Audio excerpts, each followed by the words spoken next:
साल 2125। पृथ्वी अब वैसी नहीं रही थी जैसी हम कहानियों में सुना करते थे।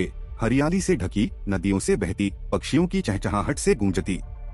अब यहाँ शोर था, धुआं था और सन्नाटा था। जंगलों की जगह कंक्रीट के जंगल बन चुके थे। नदियाँ प्लास्टिक से दम तोड़ चुकी थीं और आसमान पर सितारे नहीं, बस धुएं की एक मोटी चादर थी।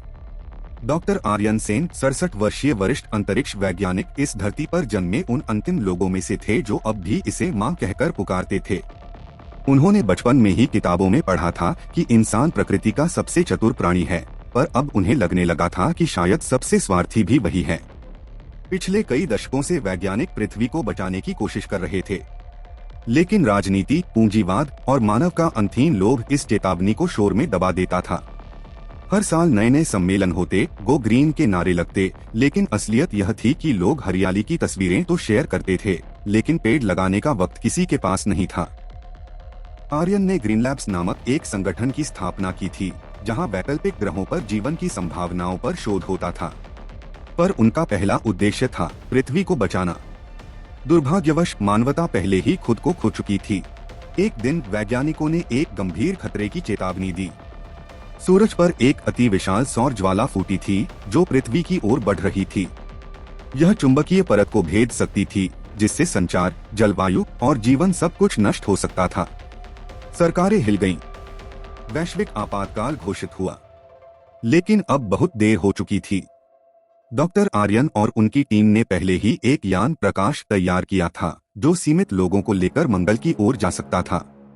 अब एक कड़वा सच सामने था, सिर्फ 500 लोग ही बच सकते थे। प्रकाश यान के लिए लोगों का चयन वैज्ञानिक, डॉक्टर, कृषिविद और कुछ युवा बच्चों पर आधारित था। फिर भी करोड़ों में से 500 का चुनाव, यह मानवता के इतिहास की सबसे बड़ी और सबसे दर्दनाक छंटनी थी। लोगों में अफरा-तफरी मच गई। अमीर पैसे देकर अंदर घुसना चाहते थे, नेता सत्ता के दम पर।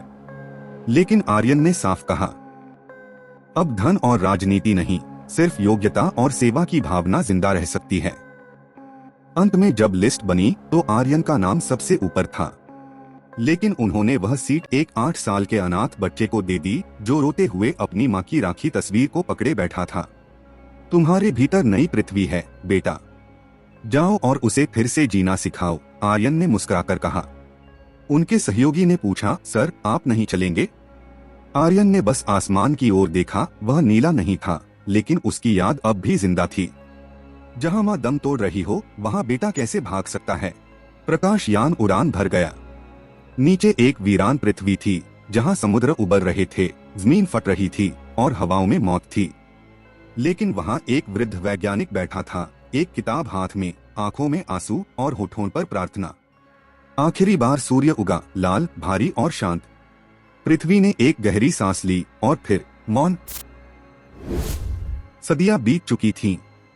मंगल पर अब एक नई पीढ़ी बस चुकी थी। वहां के बच्चे स्कूल में एक पाठ पढ़ते थे, हमारी धरती, हमारी माँ, और उनकी किताबों में एक बूढ़े आदमी की तस्वीर होती थी। नीचे लिखा होता, डॉक्टर आर्यन सेन, वह जो अंत में भी पृथ्वी के साथ रहा। प्रकृति को कभी हल्के में मत लो। अगर आज नहीं सुधरे तो कल सिर्फ कहानियां ही रह जाएंगी, और वो भी उन बच्चों के लिए जिन्होंने हमारी धरती कभी देखी ही नहीं।